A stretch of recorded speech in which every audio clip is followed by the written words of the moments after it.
예, 여러분, 광야의 소리가 들리는 여러분, 안녕하십니까? 2018년 2월 15일 목요일 점심시간이 지나고 있네요. 잠깐 저는 15분 동안 영상을 통해서 영어권의 그 주님을 기다리는 그 분위기와 그런 어떤 흐름에 대해서 잠깐 여러분에게 소개를 하도록 하겠습니다. 저는 어떤 이 시대를 향한 특별한 종이 아니고 저는 이 시대의 어떤 남다른 사람이 절대 아닙니다. 그저 저는 평범한 선교인으로서 평범하게 살아가는 사람으로서 오직 예수 그리스도만이 해답이다. 예수 그리스도만이 하나님 자신이시다. 예수님이 창조주 하나님이시고 그 예수님의 피밖에는 인간이 더럽고 추한 죄를 씻을 수 있는 길이 없다. 그리고 성령이 내주하셔서 완전히 물과 성령으로 변화받지 않고 거듭나지 않고서는 주님을 만날 수 없다. 그리고 어린 양 예수 그리스도의 그 생명책에 이름이 없으면 우리는 영원히 버림받는다. 가장 기본적인 이 내용 하나로 일생을 살아가고 있는 광야에서 외치는 세례 요한을 좋아하고 이사야 선지자가 말한 광야에서 외치는 자의 소리가 있어 가로되 너희는 여호와의 길을 예비하라. 사막에서 그의 첩경을 예비하라. 그 말씀을 가장 좋고 그렇게 살기를 원하는 사람 중에 하나입니다. 지금 현재 잠깐 뉴스 중에 하나는 말이죠.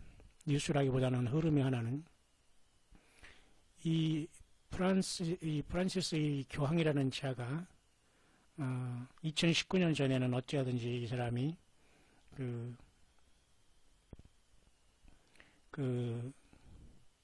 자기 어떤 사명을 끝낼 것을 말하고 있고, 어떤 사람은 이것을 아마도 이 사람이 리타이어 할 수도 있다라는 힌트를 줬다라고 이렇게 말하고 있네요. 자기가 이렇게 2, 3년 동안 더 살 것이다 하면서 자기가 마지막 교황이라는 것을 이렇게 얘기했다고 하는 사람도 있지만 그건 아무도 몰라요. 다만 여기 브라더 제임스 키라는 이 사람은 적그리스도가 분명히 이 트럼프라고 보는 사람 중에 한 사람이고 아마 이 사역자 같습니다만은 이 사람은 그래서 이 다음에 바로 이제 올라오는 이 교황이 바로 적그리스도가 아니라 그 적그리스도를 온갖 사단마귀의 기적과 초인간적인 그런 것들을 통해서 미혹할 거짓 선지자로 보는 겁니다. 결국 이것은 데살로니가 후서의 말이죠. 악한 자의 임함은 모든 불의와 거짓 표적으로 진리를 사랑하지 않은 모든 자에게 임한다고 했지 않습니까? 그렇기 때문에 교회가 떠난 후 그리고 적그리스도 세상이 올 때에 그 적그리스도를 그리스도로 섬기고 거듭나지 못한 모든 사람들이 여기 덫에 걸리게 되고 유일하게 요 하나님을 섬기면서 메시아를 기다리는 유대인들만 환난 가운데 구원을 받게 되는데요. 결국은 적그리스도가 지금 등장해서 움직이고 있다면 아직 본색만 드러나지 않았죠. 그 본색은 아마도 교회가 요한계시록 4장에 사라진 후에 5장 예배를 통해서 6장의 첫째 인을 예수님께서 뛰실 때에 공적으로 백마가 등장하는 걸 봐서 공적으로 그때 공공연하게 등장하다 보니 지금은 서로가 지금 수수께끼 같이 말이죠. 지금 완전히 그것은 무슨 생쇼를 하고 있습니다. 이 사람이 나왔다, 저놈이 나왔다. 왔다 갔다 하면서 완전히 사람을 혼미케 하고 있는 시대에 우리는 살고 있습니다. 여기 분별하지 않으면 걸릴 수밖에 없는 거죠. 그래서 이분은 지금 유일하게 이 교황이 지금 바뀌면서 마지막 거짓 선지자가 등장하지 않을 건가라고 보는데요. 의미가 있습니다. 참고하시기 바랍니다. 왜냐하면 요한계시록 14장에는 바다에서 나오는 짐승 적그리스도거든요. 굉장히 무서운 짐승. 상상할 수 없습니다. 모든 사람이 다 목이 잘려 죽게 되고 처참하게 피가 철철 흐르는 처참한 시간이 바로 코앞에 와 있어요. 이것은 혹세무민이라는 게 아니라 세상은 그렇게 멸망할 수밖에 없다는 겁니다. 그러면서도 우리가 지금 깨닫지 못하고 지금 낮아지지 못하고 전혀 지금 예수 믿는 것을 빈둥거리다면 영원히 소망은 없습니다. 아무리 가족이라도 아무리 자녀라도 그건 안 된다는 거예요. 지금 불가능한 겁니다. 지금 얼마나 사단마귀가 지금 공중 권세를 잡으면서 해사나라는 그 여인을 그 해사나라는 남자를 삼키려고 하는 형국이 지금 요한계시록 12장의 형국인데 영적인 싸움을 갖지 못하고 종교인 예배생활에는 왔다 갔다 하면 이렇게 하면 주님을 어떻게 우리가 뵐 수가 있을까요? 그러나 여러분 걱정하지 마세요. 예수님 어린 양의 피로서 죄 씻음 받는 사람은 큰 환란에서 다 나오니까요. 그게 뭐 환란에서 대량으로 우리가 뭐 죽었던지 뭐 이건 모르겠습니다만 각자가 자기 그 믿음대로 주님의 부름을 받는데 너무 우리가 안일하게 살아가는 것이 노아의 홍수 때 직전의 이 세상의 모습이란 걸 볼 때에 그래서 그 땅에서 나오는 그 짐승이 새끼양 같이 두 뿔 있고 말하잖아요. 그자가 바로 적그리스도의 그 완전히 신격화하고 짐승의 표를 강제적으로 받게 하면서 하늘에서 불이 내게 한 이 false prophet이라고 해서 거짓 선지자거든요. 이 거짓 선지자는 모든 종교 사악한 사탄 마귀가 불어놓은 거짓 종교의 그 쉽게 말해서 그 왕초가 나오는 거예요. 적그리스도는 뭐냐? 이 모든 종교 외에 다른 모든 것들 정치 시스템을 통해서 세상을 완전히 이렇게 풍지박산난 6,000년 동안의 사탄 마귀가 전면에 등장하는 게 적그리스도고요. 그러니까 정치 세력, 왕초, 거짓 예수님 외에 길이 있다고 주장하는 모든 썩어 빠진 종교와 지도자들, 그 자칭 이러한 종교인들 모든 성경을 갖고 있으면서 백성 사람들을 혹세무민했던 이런 자들, 자칭 목사들, 자칭 주의 종들, 자칭 나이스하게 하면서 자기가 뭐 이렇게 세상에서 존경받으면서 점잔 뺐던 이런 사람들 다 추하고 해칠한 무덤 같은 사람들 예수님이 그 안에 없는 자들이 얼마나 많습니까? 결국 이 자들의 왕초 쉽게 말해서 그게 바로 거짓 선지자입니다. 그 다음에 이 모든 두 자들의 왕초가 누구예요? 예, 공중에서 쫓겨내려오는 용입니다. 그래서 666이 예수님을 만나러 떠나지 못하거나 지상에 남는 자들에게 찍혀질 것이고 안 찍힐래? 안 받을래? 안 섬길래? 그럼 이리와 목 잘라 죽어. 그러면 네가 믿는 예수님 믿고 죽어. 그겁니다. 그것을 갈 거예요? 그건 여러분 자유입니다.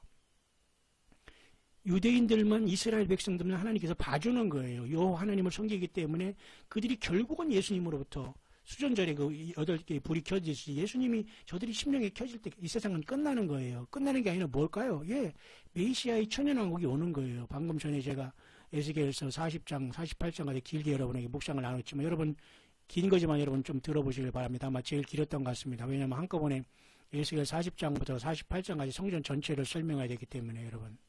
그래도 여러분들 시간이 있으신 분은 꼭 한번 들어보시길 바랍니다. 그래서 오직 주 예수님을 찬양하고 주님이 나를 구원하시고 그 피로 나를 사랑하셨다는 이 사실에 감격하시고 힘을 내시고 이기시기를 바랍니다. 그래서 지금은 이 프랜시스 이 다음에 이자가 나간 다음에 정말 마지막 거짓 선지자가 들어오지 않을까. 그냥 이 교황권의 분명은 거짓 선지자가 될 것 같아요. 왜냐하면 사단 마귀가 이 종교를 썩은 종교를 바벨 종교를 쓸 거거든요. 표적과 기적을 통하여. 그러니까 예수님이 필요 없는 거예요. 하나님이 필요 없는 거예요. 기적이나 생기고 내 문제만 해결되면 그게 신이라고 섬기는 시대가 온다니까요. 지금도 그렇게 하거든 사람이 다 그 사람 그런 하나의 그 뭡니까? 그 예비자들이라고 후보자들이라고 볼 수 있어요. 지금. 그러니까 빨리 벗어나고 주님 앞에 올인하지 않으면 주님이 어떻게 우리를 만나주겠어요? 안 되죠? 그 내용이 하나 여기 소개되어 있고요. 또 한 가지는 그 에베소서 5장에 보면은 이제 교회와 주님의 만남을 신부와 신랑의 어떤 결혼의 문제에 대해서 언급하지 않습니까? 이렇게 에베소서를 가지고 지금 설명하는 분이 있는데 이 사람은 작년 9월 20일에 라팔절에 예수님이 오신다고 하면서 인터넷상에 사역하는 자칭 목사 같아요. 근데 이 사람은 또 지금 이제 바뀌어가지고 제가 여러분에게 말씀드렸지만 올해 1948년 5월 14일 이스라엘이 나라를 세운 지 70년 되는 날이 5월 14일 아닙니까? 그러나 5월 14일에서 약 일주일 후인 21일 날이 올해의 그 뭐냐면은 그 오순절이거든요. 근데 그 오순절 날 주님께서 또 휴고를 명하실 거다. 또 이렇게 계산하고 있어요. 그러니까 뭐 이런 사람들을 참고만 하라고 여러분에게 알려는 드리는 겁니다. 그러면서 이분이 또 인용하는 그 말씀이 참 재밌어요. 에베소 5장 21절에서 24절인데 보세요. 그리스도를 경외함으로 피차 복종하라. 아내들이여 자기 남편에게 복종하기로 주께 하셨더라. 이는 남편이 아내의 머리됨이 그리스도께서 교회의 머리된 것 같음이니 그가 친히 몸의 구주시니라. 그러나 교회가 그리스도에게 하듯 아내들도 범사에 그 남편에게 복종할지니라 말이죠. 어느 하나가 약하다고 해서 무조건 나에게 잘해준다고 그거 통하지 않는 겁니다. 서로가 잘해야지요. 그죠? 마찬가지입니다. 부부가 이렇게 여자가 약하다 남편이 보호받는다고 해서 여자가 당연한 줄 알면 안 되는 거예요. 그죠? 아내들이 범사에 남편이 복종할지니라. 이게 바로 예수님과 교회의 만남을 얘기하는데 마치 5장 21절이잖아요. 그러니까 5월 21일. 그 다음에 여기서 한 3, 4일억 안에 큰 사건이 일어난다 하고 이렇게 쉽게 말해서 그 오순절 날 이렇게 계산하는 사람이 바로 이 사람입니다. 브레스토프 2018년 이 사람이 작년 9월 21일 날 그 제가 여러분에게 저도 소개를 했습니다만 저는 휴거라고 소개는 안 했어요. 이런 사람이 있다. 근데 이 사람은 지금 그렇게 올해의 이 오순절을 휴거로 보고 있다. 이렇게 그래서 주로 에베소서에서 이 주님과의 만남을 이렇게 본다. 이것도 맞는 말이 틀린 말이 아닙니다. 왜냐하면 솔로몬의 아가서도 주면 그 술람비 여인과 솔로몬 왕의 사랑도 다 우리 교회와 예수님의 사랑이 표현된 거나 마찬가지거든요. 그러니까 이것은 뭐 가능합니다. 마치 베드로전서에도 우리가 주님께 이렇게 흠없이 세우실 주님을 그죠? 그 신랑으로 기다리는 이 모든 것은 사실 맞습니다. 그러니까 그런 것도 하나 있고요. 하나 더 여러분에게 소개할 것은 말이죠. 시간이 지금 한 5분 정도 있죠. 정리를 하게 되겠습니다만. 이 사람은 좀 무리는 있어요. 무리는 있는데 이 사람은 지금 현재 내일부터 시작된 우리 한국이라가 우리 소한민국이 사우스 코리아의 말이죠. 이 얼빠진 이 영적으로 깨어나지 않으면 다 이건 완전히 우리는 정말 심각하게 이루 말할 수 없어요. 지금 어디서 헤헤 웃을 때가 아니라니까요. 지금 정신 바짝 차리지 않으면 우리는 주님을 못 만난다는 거예요. 근데 이 사람은 지금 음력 이번에 이런 그 구정을 보면서 모든 게 주님이 돌아올 시간으로 보고 있어요. 마치 휴거가 일어나는 것처럼. 여러분 참고만 하시기를 바랍니다. 바로 내일부터 그 어떤 구정에 이런 일이 있을 수 있다라면서 33가지의 사인을 이렇게 바로 이번 16일부터 17일까지 이렇게 하는 사람이 제가 여러분에게 소개했죠. 이 사람은 스스로 자칭이 이제 뭐 내가 양대를 위한 나팔을 분다고 하면서 하지만 뭐 비웃는 사람도 많이 있지만 많은 사람이 구독을 하고 있으니까 한번 참고를 해봐요. 이 사람이 어떤 내용을 하는 내가 지금 한 4분 동안에 빨리 정리를 할게요. 여러분 이런 참고를 하시면서 이렇게 많은 사람들이 영어권에서나 깨어서 주님을 기다리고 있는데 교회가 잠을 자요? 있을 수 없는 얘기입니다. 여러분. 그죠?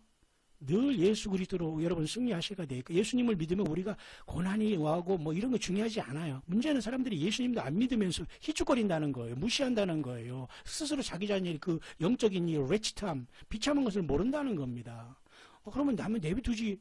그렇지만 우리 안에 성령이 있기 때문에 그게 보이는데 어떡합니까, 여러분? 저러다 아니면 저거 분명히 지옥 가고 음부 떨어지고 저거 짐승을 표받고 땅에 남는 데라는 게 영적으로 보인다면 얼마나 여러분 슬픈 겁니까? 그런데도 모르는 거예요. 잘난 척하는 거예요. 교만을 떠는 거예요. 배우려고 하지 않는 거예요. 낮아지려고 하는 거예요. 낮아지려고 하지 않아요. 무엇이 잘못되는지 깨닫지는 못해요. 그래서 여러분이 33가지의 이런 사인을 이렇게 얘기했는데요. 제가 시간이 다 됐지만 한번 빨리 보겠습니다. 그 33가지는 여러 가지 본인이 계산한 것이지만 이제 참고로 이제 우리가 볼 수가 있는 내용인데요. 그 내용은 이렇게 이제 기록이 되어 있습니다.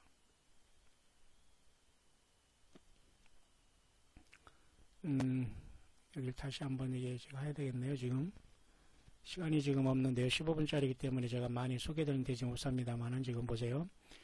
왜 이번에 구정에 성경이 33가지 주님이 오실 징조를 이 사람이 했어요. 영어권이니까 여러분 참고만 하시길 바랍니다. 12번째 달에 새로운 그 달이 바로 이번에 구정이지 않습니까? 그래서 마지막 나팔로 보고요. 그 다음에 뭐 새로운 어떤 물체가 2월 15일 날 떴다고 하네요. 이스라엘과 한국에. 검은 달이 또 1999년에 있었고요. 노아의 그때가 6000년, 그죠? 2월 17일이 그것이 마지막에 바로 내일이잖아요. 묘하게 우리 구정과 맞네요. 그리고 다음에 그 겨울에 그 폭풍 이름이 노아라고 이름이 져 있다네요. 그 다음에 2월 9일로부터 일주일 후로서 이스라엘이 바로 F-16이 떨어진 그 날이라고 하네요. 그게 왜 중요한 것인지 모르겠습니다만 희한하잖아요. F-16이가 페브루아리 16. 이렇게 영권에서는 이 날짜까지 다 계산하면서 어떻게든 주님이 오실 것을 눈을 뜨고 기다리는 거, 이걸 누가 욕할 수는 없잖아요. 그 다음에 7번째는 이스라엘이 지금 전쟁이 직전에 있다. 큰 전쟁이. 그리고 모든 7개의 그 달력이 여기에 다 일치한다고 제가 여러분이 소개했죠. 노아 달력, 에녹 달력, 그레고란 달력, 히브리 달력, 히브리 2 달력, 종교력, 빈간력 다 얘기합니다. 그 다음에 줄리안력, 차이니스, 여기 지금 우리가 음력설까지 다 2월 17일에 중요하다는 거예요. 그러니까 주님이 오시면 우리는 좋죠. 그 다음에 에녹으로도 70년을 계산하면 364일에서 25,480일이 되고, 에녹의 달력으로 360을 하면 말이죠. 그래서 1948년 5월 14일로부터 25,481인 70년을 정하면 바로 내일 그죠? 그 음력설로 되는 겁니다. 자, 이렇게 쭉 에스겔서에 또 이렇게 해서 또 32장을 또 용이 떨어지는 걸로 보면서 이건 좀 무리가 있지만 이렇게 해석하고 있어요. 그리고 태양과 그 달의 그 계기월식 일어났던 것이고요. 그 다음에 겨울에 지금 그 안식일이 오는 것이고요. 이렇게 쭉 얘기해가지고 지금 거의 33가지를 맞춰가지고 이번에 여러분 그죠? 슈퍼볼 게임이 미국에서 있었다, 50이 있었다, 뭐 이런 모든 것이 이렇게 맞춰지고 있답니다. 여러분 참고하시길 바랍니다. 깨어있기를 바랍니다.